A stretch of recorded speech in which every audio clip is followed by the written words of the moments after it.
Welcome to RetailME TV studio. Today, I have with me the Chief People Officer from the Giving Movement, Sabahatt. So without any other introduction, I want to hear more about people and organizations from Sabahatt. Yeah. Hi, Sabahatt, for joining us. How are you? All good, all good. How are you? Good. Thank you so much for having me. It's our pleasure. And as always, I want to know a little about managing people and what are the expectations of retail when it comes to people? Well, I think the expectations of all companies are the same. We want to have a team which actually performs in order for us to get to where we want to be. In our organization at the Giving Movement, we do things a little bit differently. We want to get where other companies have taken 5 years, we want to reach there in a year or two. So that's the dynamics of being in a fast-growing startup. So what we have incorporated in our company is the sports team mindset. So a lot of companies traditionally, and even in startups, they call themselves like, we are a family, and that's how they address themselves internally, externally. But we're not a family, because in families, you actually make excuses for each other. You cover up for each other's actions. But in reality, we are a sports team. The same way in any kind of sports, you put your best players forward so that you can bring the cup back home, is the same way organizations need to function. And people need to know what is expected of them. We expect our people to behave as if we're in a sports team. Each person in each position needs to be the best at what they do. They need to be able to carry their weight, because if they don't, then the entire organization fails together. The same way if you look at it in terms of, like, let's say Formula One. No matter how great the driver is, if the person who's changing the tire isn't the best at what they do, they will fail. They will not win the award. And in terms of sports team, again, the same mindset applies, whereas if a person is not doing, their best abilities or their best job or putting their best self forward, then you bench them. Whereas what you're doing is you're trying to give them feedback. That's when you have the PIPs. That's when you have like, okay, this is what you need to improve on, etc. If the person is still unable to pull up their socks and be the best at what they're supposed to do, then there are difficult conversations that need to take place. So for us at the Giving Movement, we clarify all our expectations with the overarching thing that we are a sports team. And our culture, our values, our behavior, everything falls under that. So from your point of view, what is that big innovation or change that you have brought to the company, which kind of changed the whole game? Anything significant? So in addition to the sports team mindset, which I'm so passionate about and could talk for hours, I think another key element is that people want to do something more meaningful with their life. And this is what I brought to TGM. So yes, we were a company that raises money, that goes towards donation to two charity organizations, Dubai Cares and Harmony House. But what I did is when I joined the business, I took that element over and I tried to bridge the gap between our colleagues and the impact that they're actually making in people's lives. Because it's very easy to forget on a day-to-day basis what you're here for. At the Giving Movement, it's very easy to bridge that gap because, you know what, actually, your hard work, your late nights, your hair-pulling crazy challenges that you endure on a daily basis, you're helping break the poverty that kids were born into. So we launched many initiatives, which I was spearheading, including pairing up each child from Harmony House with one of our colleagues, sending our colleagues to Harmony House in India to see the impact that they're making. Because I feel like, especially after COVID, people want to have meaning in their life. They want to live a purposeful life.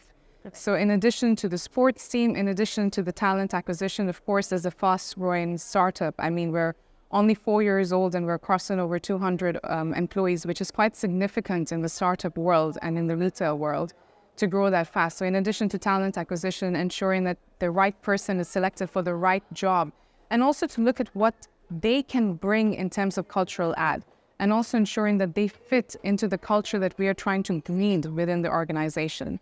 So there was the talent acquisition, there's the sports team mindset, there's the charity element, and also lots of others. But I think these are the main key initiatives that I've...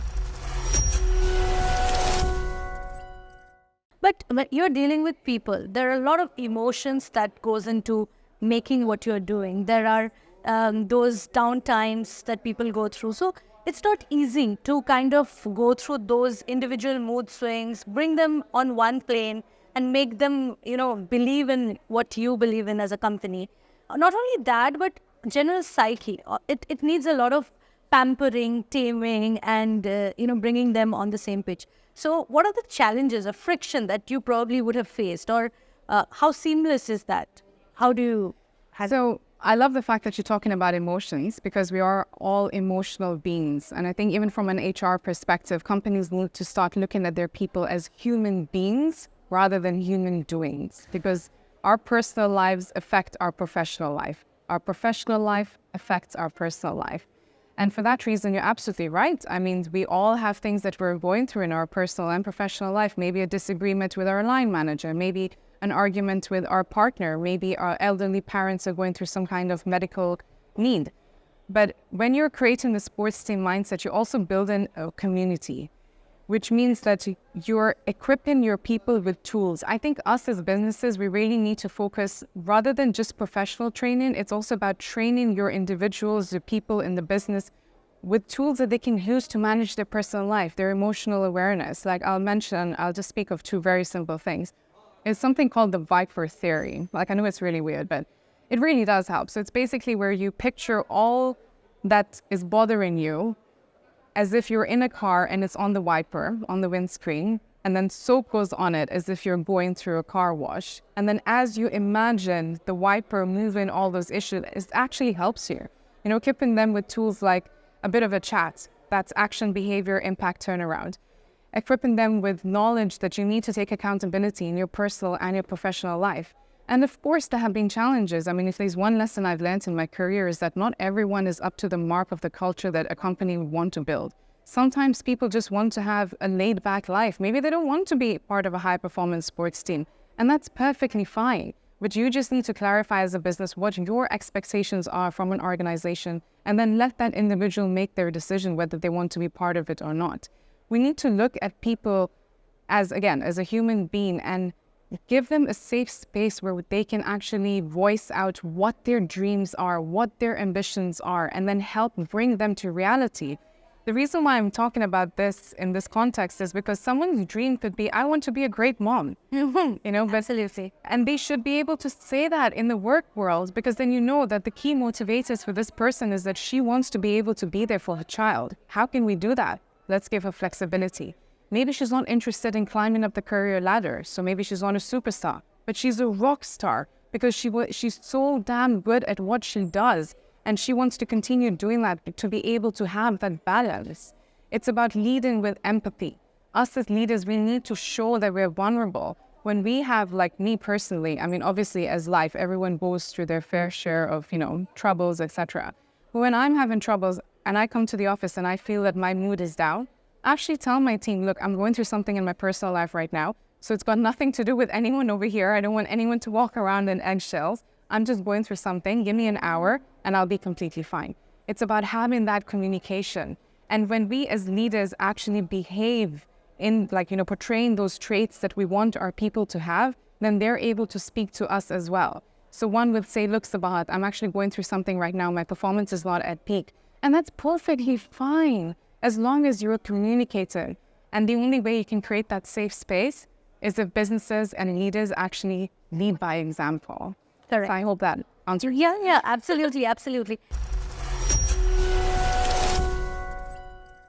So, and also keeping the new trends in mind, AI is kind of taking up a lot of, processes, manual processes. 100%. And that's a constant threat. That will AI replace people, like the real people that we have? And everybody is looking at ways to automate processes. So how are you dealing with this? Is there a difficulty, or is it like, no, for us, people is everything. We don't care. So what's that attitude that...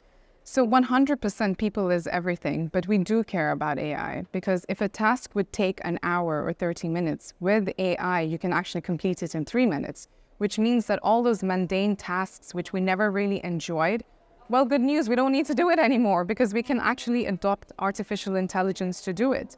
And even though I encourage my team to, use ChatGPT, the new buzz thing, and all kinds of AI tools, you still need to double check it.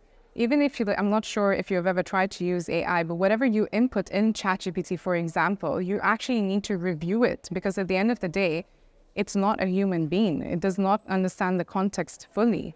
So I don't think people will ever be replaced by AI.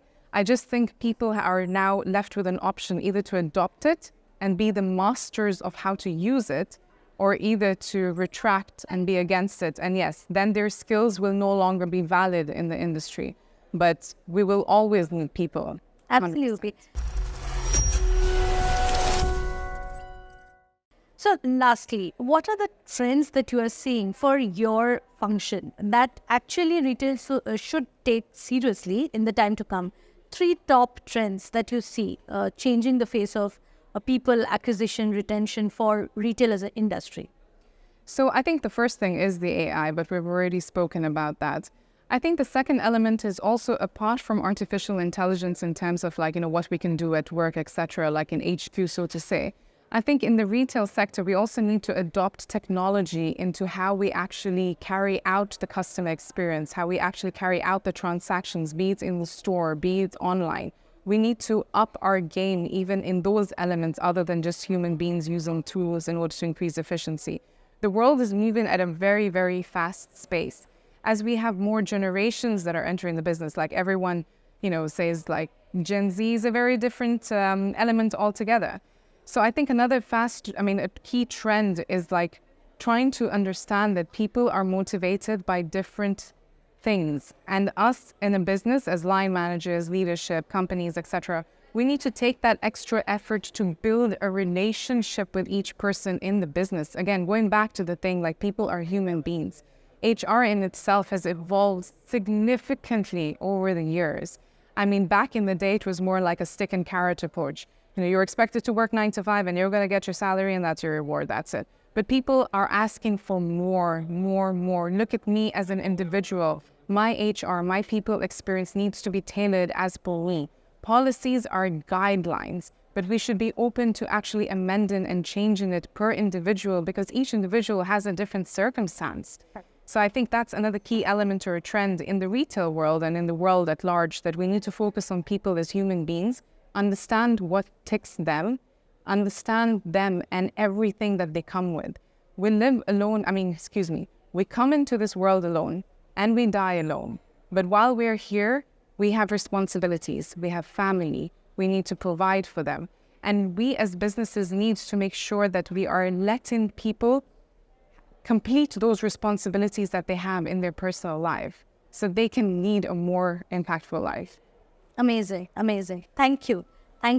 So the key takeout, I would say, is that treat people like they are human beings. Exactly. Yeah, they have to be treated as human beings who have emotions, who are live, and then adopt to newness, but not the other way around. Exactly, 100%. Yeah. Thank you, Sabahatt. Thank you so much. It's Thank been you a for pleasure. that. Yeah. Thank you.